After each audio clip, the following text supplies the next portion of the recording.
بسم الله الرحمن الرحيم. الحمد لله والصلاة والسلام على سيدنا محمد وعلى آله وأصحابه أجمعين. أما بعد. پیارے رسول صلی اللہ علیہ وسلم کی مبارک سیرت. آپ علیہ الصلوۃ والسلام حجۃ الوداع سے واپس تشریف لائے، مدینہ منورہ پہنچے تو اہل اسلام کو، مسلمانوں کو تیاری کا حکم دیا کہ روم پر حملہ کرنا ہے،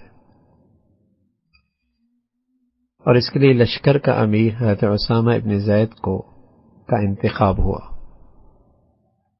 حضرت اسامہ رضی اللہ تعالیٰ عنہ کا بھی ابھی آغاز شباب تھا، جوانی آ رہی تھی، 18 سال 20 سال، سبحان اللہ ان کی عمر تھی. کتنے خوش نصیب ہیں کہ اللہ کے نبی صلی اللہ علیہ وسلم کی نظر انتخاب ان پہ پڑ رہی ہے اور اس عمر میں پڑ رہی ہے. آپ علیہ الصلوۃ والسلام نے حکم دیا کہ وہ اپنے باپ حضرت زید ابن حارثہ کی جائے قتل تک جائیں اور ان کے گھوڑے بلقاء اور روم کی سرزمین تک ضرور پہنچیں جو ارض فلسطین کا حصہ ہے. یہ حکم آپ علیہ الصلوۃ والسلام نے مرض وفات شروع ہو جانے کے بعد دیا تھا. آپ علیہ الصلوۃ والسلام بیمار تھے. اس وقت اللہ کے نبی صلی اللہ علیہ وسلم نے حکم دیا. منافقین کو موقع مل گیا پروپیگنڈا کرنے کا کہ اسامہ انہیں لشکر کا امیر بنا دیا گیا ہے. کہنے لگے یہ ایک نوعمر لڑکے ہیں اور اتنے بڑے بڑے لوگ موجود ہیں مہاجرین انصار کے، اور انہیں امیر بنا دیا. پیارے رسول صلی اللہ علیہ وسلم سر پر پٹی باندھے باہر تشریف لائے اور خطبہ دیا اور فرمایا آج تم اسامہ کی امارت پہ تان کرتے ہو، کل تم نے ان کے والد کی امارت پر بھی اعتراض کیا تھا. اللہ کی قسم وہ یعنی حضرت زید امارت کے مستحق تھے، اور اللہ کی قسم وہ مجھے لوگوں میں سب سے زیادہ محبوب تھے، اور اللہ کی قسم یہ بھی اسامہ بھی امارت کا مستحق ہے اور یہ بھی مجھے لوگوں میں سب سے زیادہ محبوب ہے. میں تمہیں اس کی اطاعت کی ہدایت کرتا ہوں، وہ تمہارے نیک لوگوں میں ہے. لوگ تیاریوں میں مشغول ہو گئے. مہاجرین انصار اسامہ کی امارت میں روانہ ہوئی ہے تو اسامہ اپنے لشکر کے ساتھ مدینہ سے باہر نکلے. جرف ایک جگہ ہے مدینہ سے تقریباً 1 فرسخ کے فاصلے پر، وہاں اس لشکر نے پڑاؤ ڈالا. اسی اثنا میں رسول اللہ صلی اللہ علیہ وسلم کے مرض وفات نے شدت اختیار کر لی. لشکر جرف میں رکا رہا. دیکھیں اللہ کو کیا منظور ہے، آگے نہیں بڑھا. ابن اسحاق ابن سعد نے رسول اللہ صلی اللہ علیہ وسلم کے بارے میں بتایا، حدیث نقل کی کہ آپ کے آزاد کردہ غلام حضرت ابو موہبہ فرماتے ہیں کہ رسول اللہ صلی اللہ علیہ وسلم نے مجھے آدھی رات میں اٹھایا اور مجھے حکم دیا کہ بقی والوں کے لیے استغفار کرو، میرے ساتھ چلو. میں بھی آپ کے ساتھ ہو لیا. جب ہم بقی پہنچے تو آپ علیہ الصلوۃ والسلام نے فرمایا السلام علیکم یا اہل المقابر، تمہاری صبح بہتر ہو. فتنے سیارات کی طرح امڑ آئے ہیں، ان کا تسلسل جاری ہے، ان کا آخری حصہ ابتدائی حصے زیادہ شرانگیز ہے. پھر پیارے رسول صلی اللہ علیہ وسلم صحابی فرمانے لگے کہ میری طرف متوجہ ہوئی ہے اور فرمایا کہ مجھے دنیا کے خزانوں کی کنجیوں اور اس میں ہمیشہ رہنے کی پیشکش کی گئی اور اختیار دیا گیا کہ اسے پسند کرتے ہو یا اپنے رب سے ملاقات کو اور جنت کو ترجیح دیتے ہو. میں نے عرض کیا میرے ماں باپ آپ پہ قربان، آپ دنیا کے خزانوں کی کنجیاں لے لیجئے. صحابی کہنے لگے کہ میں نے اللہ کے نبی صلی اللہ علیہ وسلم سے یہ کہا اس پر ہمیشہ رہیے، آخر میں آپ کی جنت تو ہے ہی. آپ علیہ الصلوۃ والسلام نے فرمایا نہیں، اللہ کی قسم میں نے اپنے رب سے ملاقات اور جنت کو ترجیح دی ہے. پھر آپ اہل بقیع کے لیے استغفار کر کے لوٹ آئے. اسی روز آپ کی علالت شروع ہو گئی. سب سے پہلے رسول اللہ صلی اللہ علیہ وسلم کے سر میں شدید درد ہوا. عائشہ فرماتی ہیں رضی اللہ تعالیٰ عنہا جب رسول اللہ صلی اللہ علیہ وسلم بقیع سے واپس آئے تو مجھے اس حال میں پایا کہ میرے سر میں بھی شدید درد تھا. میں کہہ رہے تھے ہائے میرا سر. پیارے رسول صلی اللہ علیہ وسلم فرمایا نہیں عائشہ، اللہ کی قسم میرے سر میں شدید درد۔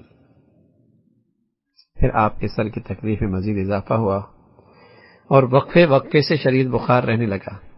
اس کا آغاز ماہ سفر کے اواخر سے شروع ہوا اور اس دوران حضرت عائشہ رضی اللہ تعالیٰ عنہ معوذات پڑھ کے دم کیا کرتے تھے۔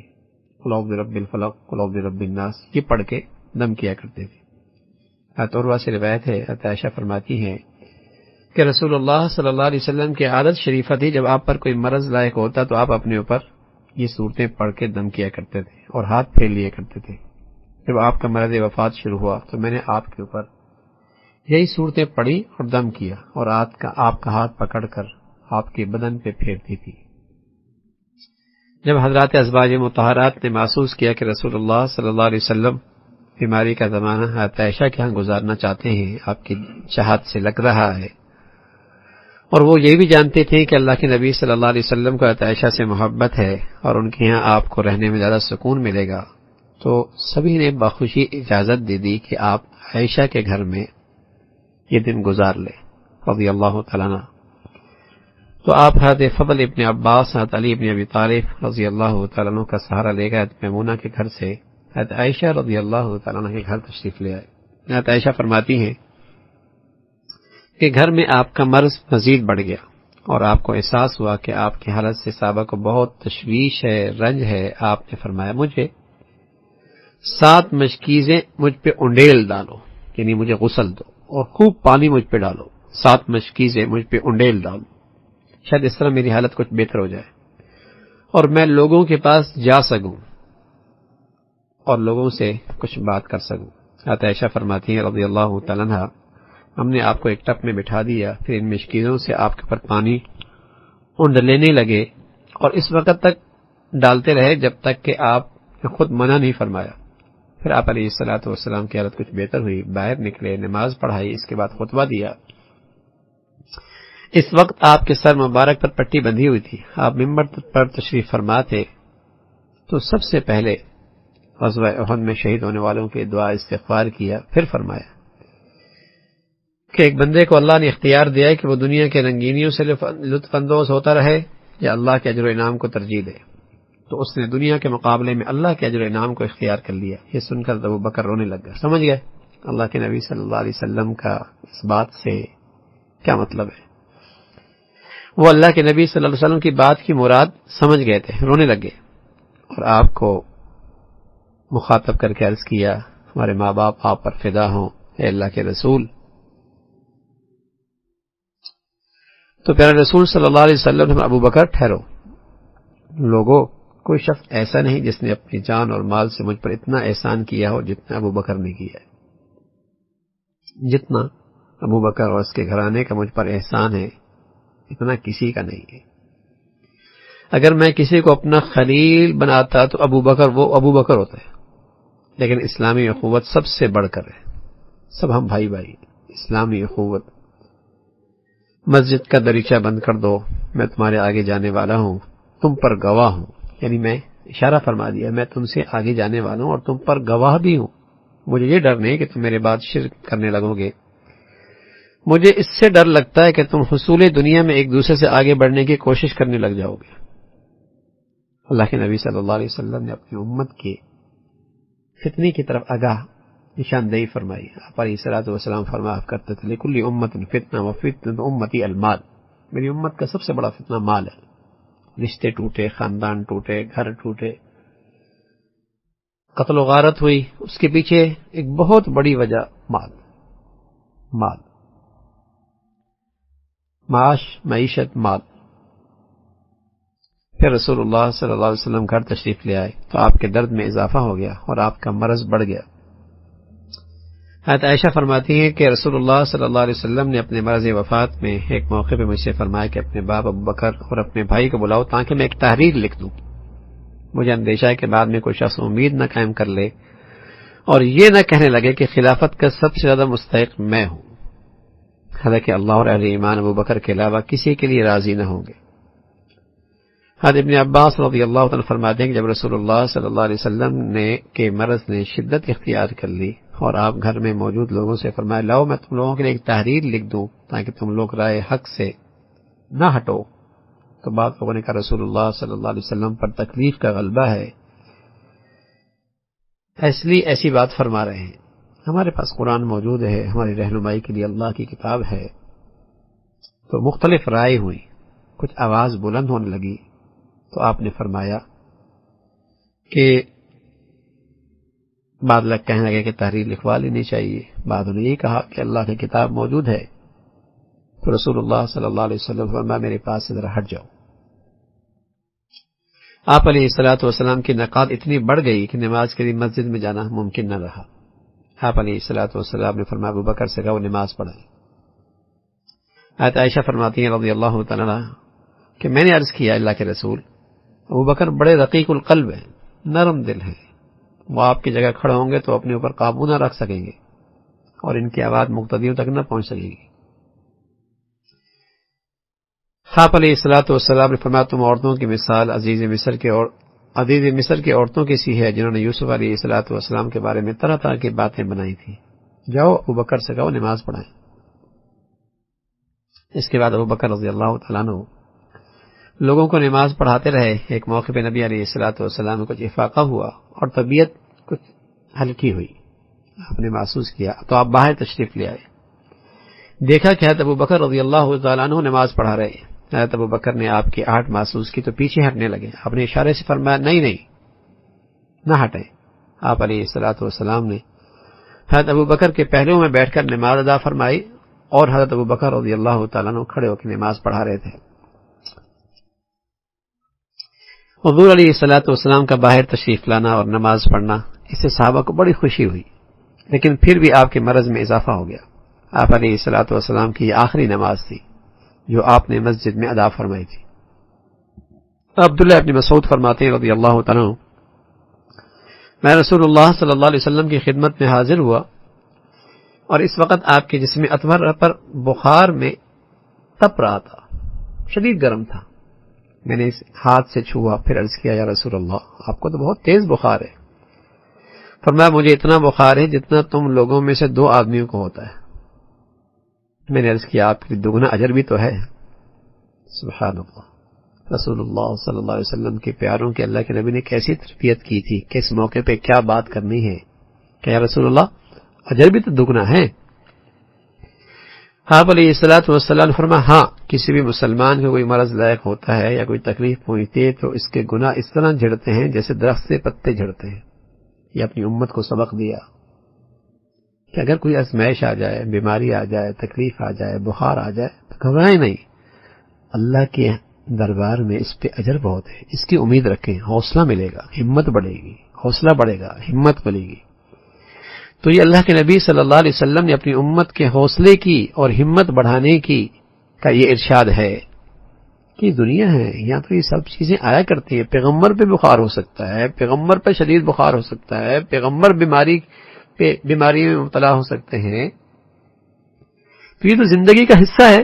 یہ انسان دنیا میں ہے تو دنیا کے ساتھ یہ چیزیں ہیں، لیکن مسلمان خوش نصیب ہے کہ اللہ کے نبی صلی اللہ علیہ وسلم نے اسے امید بہت بڑی دلائی ہے، انعام بہت بڑا بتایا ہے. اس سے مسلمان کا حوصلہ بڑھتا ہے، ہمت بڑھتی ہے.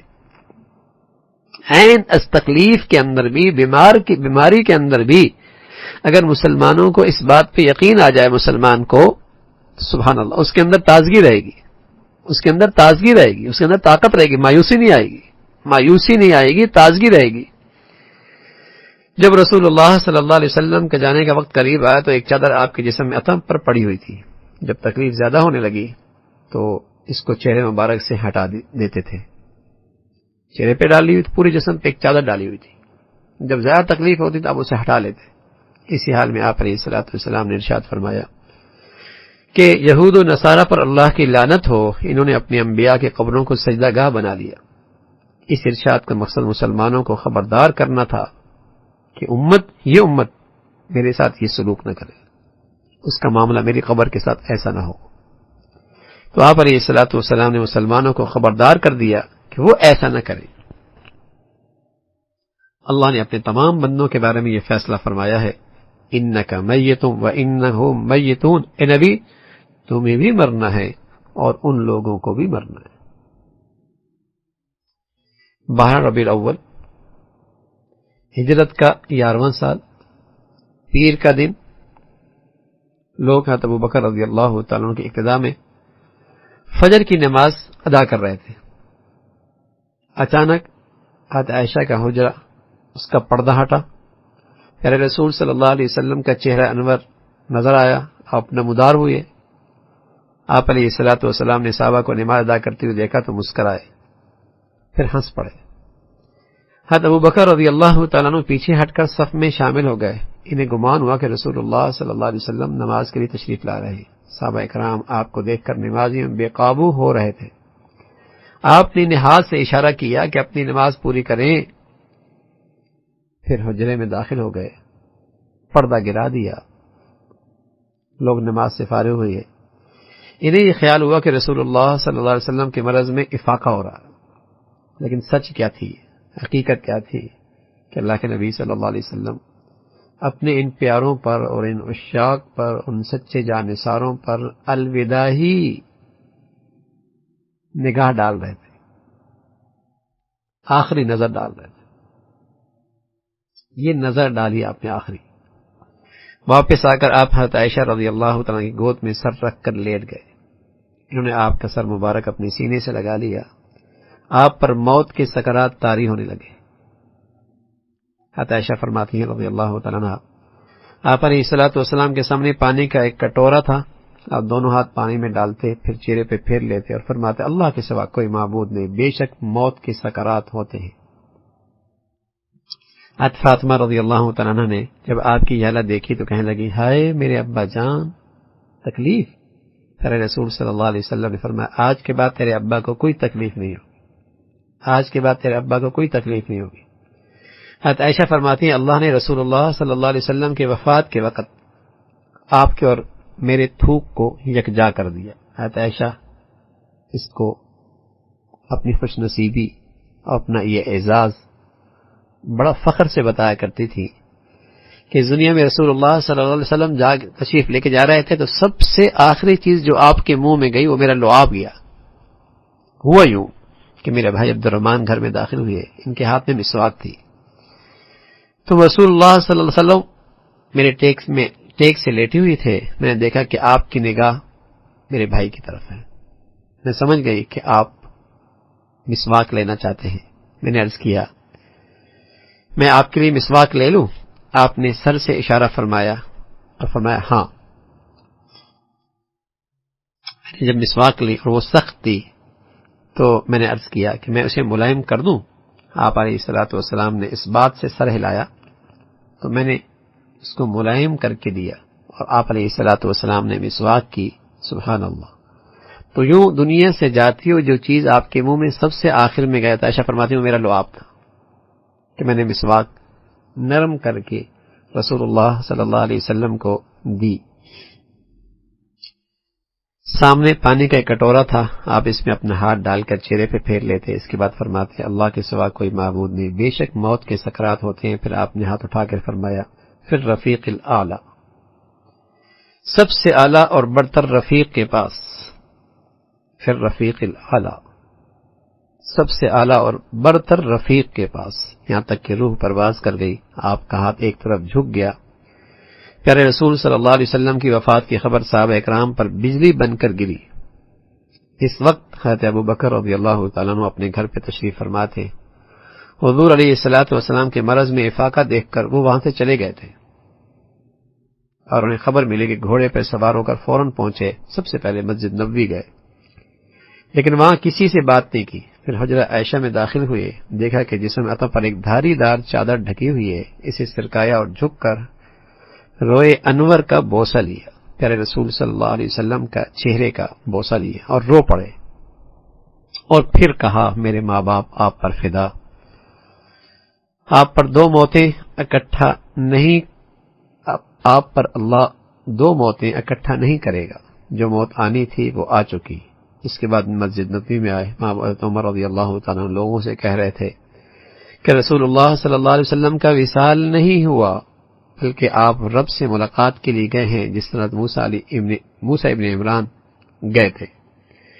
جب تک اللہ تعالیٰ تمام منافقین کو فنا نہیں کرے گا آپ کو موت نہیں آ سکتی۔ حضرت عمر یہ کہہ رہے تھے، حضرت ابوبکر رضی اللہ تعالیٰ نے کہا عمر ذرا ٹھہرو، لیکن جوش کلام میں حضرت عمر رضی اللہ تعالیٰ نے ان کی بات نہیں سنی۔ جب حضرت ابوبکر رضی اللہ تعالیٰ نے دیکھا کہ وہ خاموش نہیں ہو رہے تو مجمع کی طرف متوجہ ہو کر انہوں نے اپنی بات شروع کر دی۔ لوگوں نے جب ان کا خطاب کرتے ہوئے انہیں دیکھا، حضرت عمر کی طرف سے رخ پھیر کر سارا مجمع حضرت صدیق کے سامنے آ گیا۔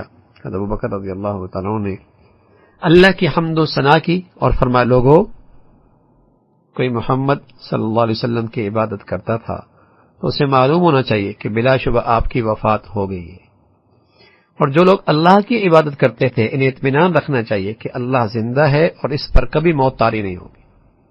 پھر انہوں نے یہ آیت تلاوت کی، وما محمد الا رسول قد خلت من قبله الرسل افإن مات او قتل انقلبتم على اعقابكم۔ محمد صلی اللہ علیہ وسلم اس کے سوا کچھ نہیں کہ بس ایک رسول ہیں، ان سے پہلے اور رسول بھی گزر چکے ہیں، پھر کہ اگر وہ مر جائیں یا قتل کر دیا جائیں تم لوگ الٹے پاؤں پھر جاؤ گے۔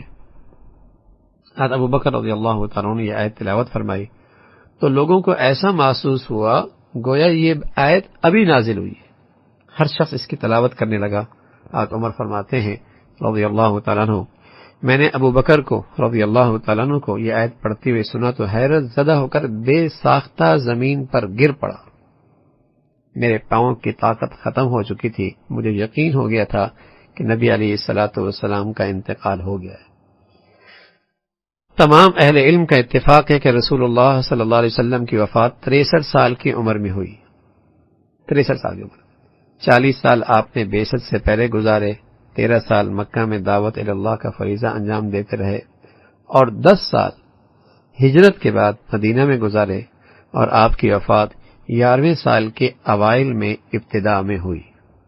امام بخاری رحمۃ اللہ علیہ نے حضرت عمر ابن حرث سے روایت کی ہے، فرماتے ہیں کہ رسول اللہ صلی اللہ علیہ وسلم دنیا سے اس حال میں تشریف لے گئے کہ آپ نے 1 دینار یا 1 درہم، 1 غلام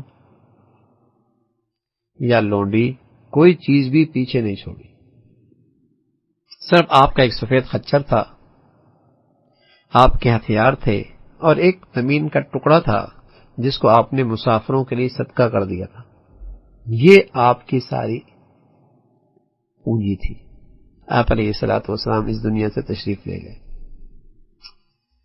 تو یہ آپ کی زندگی کا یہ آخری مرحلہ تھا۔ اس میں بہت ساری چیزیں ہمارے سامنے آتی ہیں اور بہت سارے نصائح ہیں کہ کائنات کی سب سے بڑی حقیقت ہمارے سامنے آتی ہے، کیا کہ ہر جاندار کو موت کا مزہ چکھنا ہے۔ کل نفس ذائقۃ الموت، یہ بات مطلق ہے، اس میں کوئی قید نہیں، اس میں عموم ہے، کوئی تخصیص نہیں، اس میں جامعیت ہے، پوری دنیا مل کر بھی اس کی حد بندی نہیں کر سکتی کہ اس نے مرنا ہے اس نے نہیں مرنا، اس کی روح قبض ہوگی اس کی روح قبض نہیں ہوگی، پوری دنیا بھی مل کر اس کی حد بندی نہیں کر سکتی۔ جدید علوم، عصری ترقی کے دعوے دار، فضا کو تسخیر کرنے والے آئیں آگے بڑھیں، تمام وسائل اختیار کریں، تمام ذرائع کو کام میں لائیں، مصنوعی سیاروں خلائی گاڑیوں کو استعمال کریں اور اپنی ذات سے موت کا تسلط ختم کر کے دکھائیں۔ یہ کائنات کی سب سے بڑی حقیقت ہے کہ ہر جاندار کو موت کا ذائقہ چکھنا ہے۔ کتنی ترقی کر لی دنیا نے، کتنے وسائل اور ذرائع کو اپنے قابو میں کر لیا، لیکن ہے کوئی ایسا جو اپنے سے موت کا تسلط ختم کر دے، جس کا خوف برابر ان پہ طاری رہتا ہے۔ اور اللہ کے اس چیلنج کو، ہر جاندار کو موت کا مزہ چکھنا ہے، جزوی طور پر ہی صحیح، کوئی توڑ کے دکھائے۔ اگر وہ ایسا کرنے میں کامیاب ہو جائیں تبھی انہیں زیب دے گا کہ اپنے لیے طاقت اور سرکشی اور غرور کا دعویٰ اور خدائی کا دعویٰ کریں۔ پھر پھر ہاں خدائی کا دعویٰ کر سکتے کریں، پھر اگر اپنے اوپر سے موت کا تسلط ختم کر کے دکھائیں، ورنہ ان کے لیے مناسب یہ ہے ذہن اور دماغ کو فارغ کر کے ان قبروں کے بارے میں غور و فکر کریں جن میں انہیں جانا ہے، اس مٹی کے بارے میں سوچیں جو انہیں اپنے اندر سما لے گی، اور اس گرفت کا تصور کریں جس سے وہ بچ نہیں سکتے۔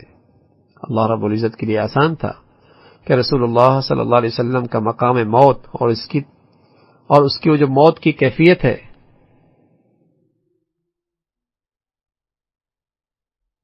اسے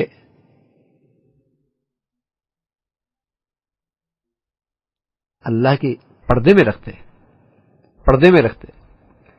لیکن من حکمت الہی یہ اس میں تھی کہ یہ ساری کیفیات امت کے سامنے آئیں، لوگوں کے سامنے آئیں، تاکہ اللہ کے توحید کا پیغام اور کھل کے سامنے آئے۔ ایک اللہ کی ذات ہے، ایک اللہ کی ذات سے جو ہمیشہ سے ہے اور ہمیشہ رہے گی، اور اس حقیقت کو اور واضح کیا کہ انک میت و انہم میت، اے نبی تمہیں بھی مرنا ہے اور لوگوں کو بھی مرنا ہے۔ وما جعلنا لبشر من قبلك الخلد افإن مت فهم الخالدون كل نفس ذائقة الموت ونبلوكم بالشر والخير فتنة وإلينا ترجعون۔ اے نبی ہمیشگی تو ہم نے تم سے پہلے بھی کسی انسان کے لیے نہیں رکھی ہے، اگر تم مر گئے کیا یہ لوگ ہمیشہ جیتے رہیں گے؟ ہر جاندار کو موت کا ذائقہ چکھنا ہے، اور ہم اچھے برے حالات میں ڈال کر تم سب کی آزمائش کریں گے، آخر تمہیں ہماری طرف پلٹنا ہے۔ تو سیرت نبوی کے اس آخری باب میں اور اس آخری حصے میں دو حقیقتیں سامنے آئیں، اور دونوں پر ایمان باللہ بلکہ حقیقت کائنات کی بنیاد ہے۔ ایک یہ کہ اللہ عز و جل کی وحدانیت کی حقیقت، اور باقی ساری انسانیت اس کے بندے، سب اس کے محتاج۔ دونوں چیزیں سامنے کھل کے آئیں، اور دوسرا اس میں یہ بات بھی نصیحت سامنے آئی کہ اسلام میں برتری کی بنیاد عمل صالح ہے۔ حضرت اسامہ کی سربراہی میں لشکر بھیجنے سے اشارہ ملتا ہے کہ اسلام کی نظر میں تمام انسان، ساری اسلامی برادری برابر ہے، اگر کسی کو برتری حاصل ہے تو صرف اعمال صالحہ کی بنیاد پر۔ حضرت اسامہ رضی اللہ تعالیٰ عنہ کے والد زید ابن حارثہ غلام تھے، اور ان کی حیثیت آزاد کردہ غلام کی تھی، اور ابھی وہ 18-20 سال کے نوجوان تھے۔ اس کے باوجود ان کی نوعمری اور قدیم غلامی اس بات میں رکاوٹ نہیں بنی کہ رسول اللہ صلی اللہ علیہ وسلم ایک عظیم اور ایک اہم غزوے کے لیے انہیں سپہ سالار بنا رہے ہیں، اور تمام صحابہ کو ان کی ماتحتی میں بھیج رہے ہیں۔ اس پر منافقین نے تعجب کا اظہار بھی کیا، ناگواری کا اظہار بھی کیا، پروپیگنڈا بھی کیا، لیکن اسلام آیا ہی اس لیے تاکہ وہ جاہلیت کے ان تمام پیمانوں کو چکنا چور کر دے جن کے ذریعے وہ ایک دوسرے پہ فخر کیا کرتے تھے۔ تو رسول اللہ صلی اللہ علیہ وسلم نے بتایا کہ یہ تم میں سے نیک لوگوں میں سے ہے۔ آپ علیہ الصلوۃ والسلام نے ان کی قیادت میں لشکر روانہ فرما دیا۔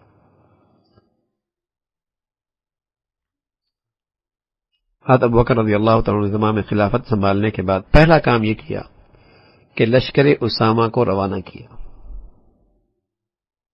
یہ آپ کے وصال تک وہیں رکے ہوئے تھے، اور پھر آپ علیہ الصلوۃ والسلام کو چونکہ خلافت ابوبکر کی تھی اور خلیفہ بنے، تو سب سے پہلا کام یہ کیا کہ اسامہ کا لشکر روانہ فرمایا، اور اس لشکر کے ساتھ خود دور تک تشریف لے گئے۔ حضرت اسامہ سواری پہ تھے، حضرت ابوبکر پیدل چل رہے تھے۔ حضرت اسامہ نے عرض کیا، اے خلیفہ رسول آپ بھی سوار ہو جائیے، میں اتر جاؤں۔ حضرت ابوبکر رضی اللہ تعالیٰ نے فرمایا، اللہ کی قسم نہ تم اترو گے نہ میں سوار ہوں گا، اگر کچھ دیر میرے قدم اللہ کی راہ میں غبار آلود ہو جائیں تو کیا حرج ہے۔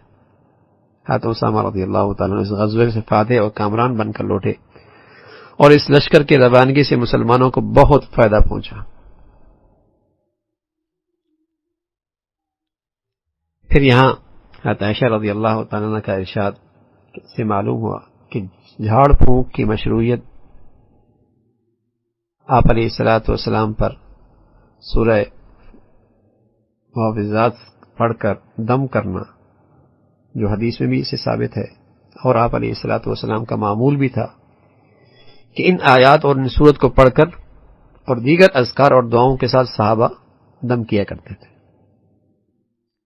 امام مسلم کی روایت ہے، عائشہ فرماتی ہیں کہ ہم میں سے جب کسی شخص کو کوئی تکلیف ہوتی تو رسول اللہ صلی اللہ علیہ وسلم اس پر اپنا دست مبارک پھیرتے اور پھر یہ دعا پڑھتے: اذهب البأس رب الناس واشف وانت الشافی لا شفاء الا شفاؤک شفاء لا یغادر سقما، اے انسانوں کے رب اس تکلیف کو دور کر دے، شفا دے، تو ہی شفا دینے والا ہے، تیرے علاوہ کوئی شفا نہیں دے سکتا، ایسی شفا دے کہ مرض کا کوئی اثر باقی نہ رہے۔ حضرت عائشہ فرماتی ہیں کہ رسول اللہ صلی اللہ علیہ وسلم کو جب کوئی تکلیف ہوتی تو آپ یہ صورتیں پڑھتے، پڑھ کر آپ دم فرمایا کرتے تھے، اور جب آپ کی مرض وفات نے شدت اختیار کی تو یہ صورتیں میں آپ پر پڑھا کرتی تھی، اور برکت کے خیال سے آپ کا ہاتھ پکڑ کر آپ کے جسم پر پھیرتی تھی۔ تو یہ بات معلوم ہوئی کہ قرآن مجید شفا بھی ہے، رحمت بھی ہے، اور ان کے قرآن کے کلمات پڑھ کر دم کرنا حضور علیہ الصلوۃ والسلام نے بھی کیا، حضرت عائشہ نے بھی کیا، اور یہ بالکل جائز ہے۔ اسی طرح سحر کی حقیقت، رسول اللہ صلی اللہ علیہ وسلم پہ سحر ہوا، جادو ہوا، تو اللہ رب العزت نے یہ آیتیں بھیجی، قل اعوذ برب الفلق قل اعوذ برب الناس، یہ آیتیں، اور آپ علیہ الصلوۃ والسلام دم کرتے جاتے تھے اور اس کا اثر ختم ہوتا چلا جاتا تھا۔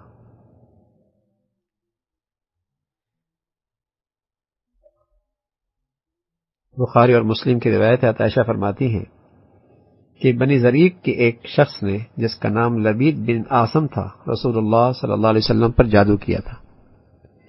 اس کا اثر آپ پر یہ ہوا، کسی کام کے متعلق خیال کرتے کہ وہ کر لیا ہے حالانکہ نہیں کیا ہوتا۔ پھر ایک جو روز آپ میرے ہاں آتے، آپ علیہ الصلوۃ والسلام نے بار بار اللہ سے دعا مانگی، پھر فرمایا عائشہ میں نے اپنے رب سے جو بات پوچھی تھی وہ اس نے مجھے بتا دی۔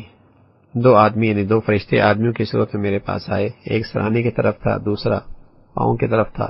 ایک نے دوسرے سے پوچھا انہیں کیا ہوا؟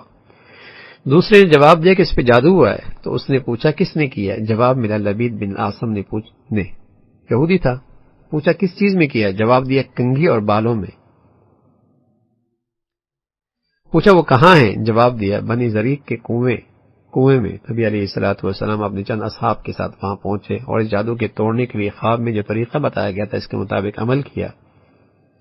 آگے اس حدیث میں واپس آ کر ہے کہ آپ علیہ الصلوۃ والسلام واپس آ کر عائشہ سے فرمایا کہ عائشہ اس کنویں کا پانی گویا مہندی سے رنگا ہوا تھا، اس جادو کا اثر تھا کہ پانی کا رنگ ہی بدل گیا تھا، اتنا سخت جادو تھا،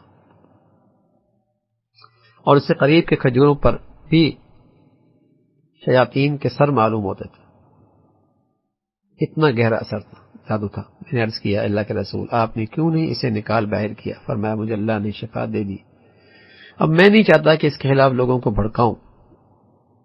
سبحان اللہ، آپ کے حکم سے وہ کنواں بند کر دیا گیا۔ یہ حدیث حضور علیہ الصلوۃ والسلام کے مبتلا مرض ہونے سے زیادہ اللہ کی جانب سے آپ کا اکرام اور اعزاز اور عصمت کی دلیل ہے کہ آپ صرف ایک اشکال عصمت کی دلیل ہے کہ کس طریقے سے اللہ رب العزت نے آپ کے لیے خوارق اور عام طور پہ عام حالت کے برعکس فرشتے بھیجے اور آپ کو آگاہ کیا۔ یہ آپ کا اعزاز، آپ کا اکرام، آپ کی خصوصیت، آپ کی نبوت کی دلیل کہ آپ کو اس انداز سے آپ کو علاج بتایا۔ اور سچی بات یہ ہے کہ امت کے پاس ہر شریر سے اور ہر حاسد سے اور ہر قسم کے سحر سے بچاؤ کا یہ سب سے مؤثر وظیفہ ہے، سب سے مؤثر وظیفہ۔ اگر مسلمان یقین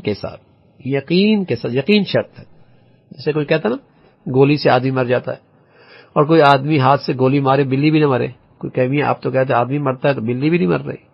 ارے میاں گولی کو پستول کے اندر رکھو نا، اور جس کے ہاتھ میں پستول ہو اس کے اندر قوت بازو بھی تو ہو، اس کے بازو میں طاقت بھی تو ہو، اور پھر گولی اور نشانے کے درمیان کوئی رکاوٹ بھی رہو، پھر دیکھو گولی سے آدمی مرتا نہیں مرتا۔ اسی طرح یہ برحق ہے اللہ کے نبی صلی اللہ علیہ وسلم کا علاج ان صورتوں سے ہوا، ان آیات سے ہوا۔ یقیناً ان کے اندر یہ طاقت آج بھی موجود ہے، قیامت تک مسلمانوں کے لیے یہ نسخہ ہے سحر سے، جادو سے، حاسد سے بچاؤ کا کتنا سخت جادو تو اللہ کے نبی صلی اللہ علیہ وسلم پر فرمایا، پانی کا رنگ کنویں کا پانی کا رنگ بدل گیا، اور یوں محسوس ہوتا تھا کہ دائیں بائیں جتنے کھجور کے درخت ہیں ان پر شیطان کے سر موجود ہیں۔ لیکن آپ علیہ الصلوۃ والسلام کو اللہ نے شفا دے دی، کیونکہ یقین تھا کہ اللہ نے کہا ان آیات میں شفا ہے، تو ان کی تاثیر آج بھی موجود ہے۔ لیکن اللہ کرے مجھے یقین نصیب ہو نا، یقین نصیب ہو۔ اور یقین کے ساتھ ساتھ یہ بھی ضروری ہے کہ ان کی قبولیت کے لیے کوئی گناہ رکاوٹ نہ بنے، کوئی اللہ کی نافرمانی رکاوٹ نہ بنے، کوئی لقمہ حرام رکاوٹ نہ بنے، کوئی اور کسی گناہ کی وجہ سے رکاوٹ نہ بنے، تو پھر یہ اعمال، یہ رسول اللہ صلی اللہ علیہ وسلم کے مسنون طریقے، یہ مسنون وظیفے جو قرآن حدیث کی شکل میں ہیں، ان کی اپنی ایک تاثیر ہے۔ لیکن ہماری طبیعت ہے نئی چیز، کوئی نئی چیز جدید، کوئی نئی چیز، اور جو جتنا کوئی نئی انداز میں بتاتا ہے اتنا یقین آ جاتا ہے اور اسی کے بھی چلتے ہیں۔ تو رسول اللہ صلی اللہ علیہ وسلم کے واسطے سے اس امت کو جہاں آپ کا اعزاز و اکرام ہے اس علاج میں، وہاں اس امت کے لیے بھی ایک اللہ کی طرف سے بہت بڑی رحمت اور انعام ہے کہ ہمیشہ کے لیے مسلمانوں کے پاس ایک ایسا عمل آ گیا جس سے ہر شریر سے اور ہر حاسد سے اور ہر برا چاہنے والے کے شر سے حفاظت ہو سکتی ہے۔ حضرت عائشہ فرماتی ہیں رضی اللہ تعالیٰ عنہ کہ حضور علیہ الصلوۃ والسلام مرض وفات میں تھے، ہمیشہ اس وقت تک بھی آپ اس کا عمل کا اہتمام کرتے اور رات کو سونے سے پہلے یہ پڑھ کے دم کیا کرتے تھے، اور میں بھی کرتی تھی۔ اسی طرح ہمیں جو ہمارے سامنے نصیحتیں آئیں اس واقعے میں، وہ یہ بھی آئیں کہ ابو بکر رضی اللہ تعالیٰ کی فضیلت کہ رسول اللہ صلی اللہ علیہ وسلم کی مرض وفات میں حضرت صدیق کی خاص فضیلت سامنے آتی ہے کہ جب رسول اللہ صلی اللہ علیہ وسلم نے اپنے خطبے میں فرمایا کہ ایک بندے کو اللہ نے اختیار دیا کہ وہ دنیا کی رنگینیوں سے لطف اندوز ہوتا رہے یا اللہ کے اجر و انعام کو ترجیح دے، میں نے دنیا کے مقابلے میں اللہ کے اجر و انعام کو اختیار کیا۔ حضرت ابو بکر رضی اللہ تعالیٰ عنہ آیت کی مراد کو سمجھ گئے، اس لیے زور زور سے رونے لگے اور کہنے لگے ہمارے ماں باپ آپ پر فدا ہوں۔ اب یہ مراد سبحان اللہ مزاج شناسی کیسی تھی کہ یہ آپ ہی تھے جو فوراً یہ مراد سمجھ گئے، اور رسول اللہ صلی اللہ علیہ وسلم کی بات سن کر جب ابو بکر رونے لگے رضی اللہ تعالیٰ عنہ، تو ابو سعید فرمانے لگے میں نے جی میں کہا کہ اللہ کے رسول کس شخص کے بارے میں خبر دے رہے ہیں، اس بزرگ کو کیا ہو گیا ہے کہ اس بات پر رونے لگے۔ بعد میں ہمیں معلوم ہوا کہ رسول اللہ صلی اللہ علیہ وسلم خود اپنے بارے میں ہمیں خبر دے رہے تھے، اور ابو بکر سب سے پہلے اس بات کو سمجھ گئے تھے۔ یعنی میں حیران تھا کہ ابو بکر جیسے بزرگ کیوں رو رہا ہے اور پتہ نہیں اللہ کے نبی کس کے بارے میں خبر دے رہے ہیں، لیکن صدیق سمجھ گئے تھے رضی اللہ تعالیٰ عنہ۔ دوسرا حضور علیہ الصلوۃ والسلام نے ابو بکر کے بارے میں فرمایا کوئی شخص ایسا نہیں جس نے اپنی جان اور مال سے مجھ پر اتنا احسان کیا ہو جتنا ابو بکر نے کیا ہے۔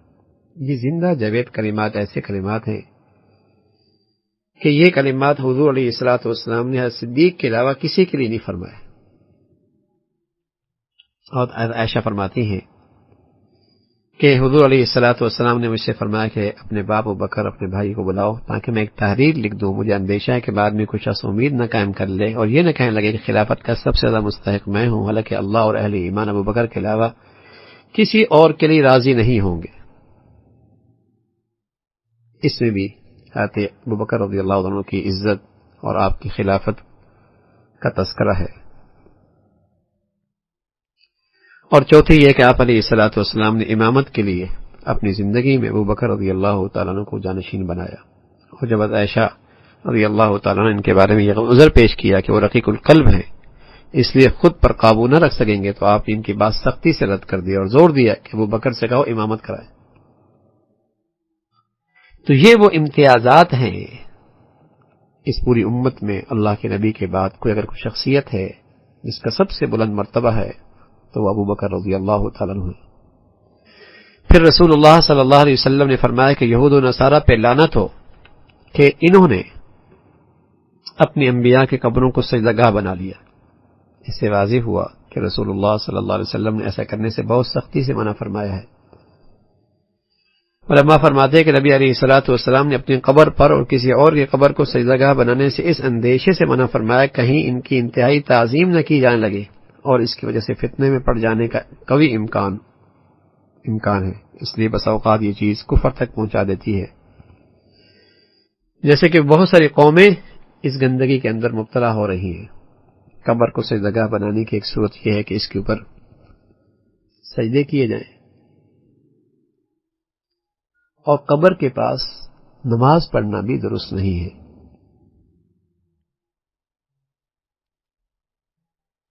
پھر رسول اللہ صلی اللہ علیہ وسلم کی جان جب دنیا سے تشریف لے جانے لگے، اتوار کا پیر کا دن تھا جو آپ علیہ الصلوۃ والسلام کی زندگی کا سب سے آخری دن تھا، اور لوگ نماز فجر کے لیے صف پہ کھڑے تھے۔ اچانک آپ باہر تشریف لائے اور آپ نے صحابہ کو نماز ادا کرتے ہوئے دیکھا، مسکرائے، پھر ہنس پڑے۔ حضرت ابوبکر رضی اللہ تعالیٰ پیچھے ہٹ کر صف میں شامل ہو گئے۔ انہیں خیال ہوا کہ آپ نماز کے لیے تشریف لا رہے ہیں۔ صحابہ کو نماز ہی میں اس خوشی سے بے قابو ہو رہے تھے۔ آپ نے ہاتھ سے اشارہ کیا کہ اپنی نماز پورا کریں۔ پھر آپ علیہ الصلوۃ والسلام واپس حجرے میں داخل ہوئے اور پردہ گرا دیا۔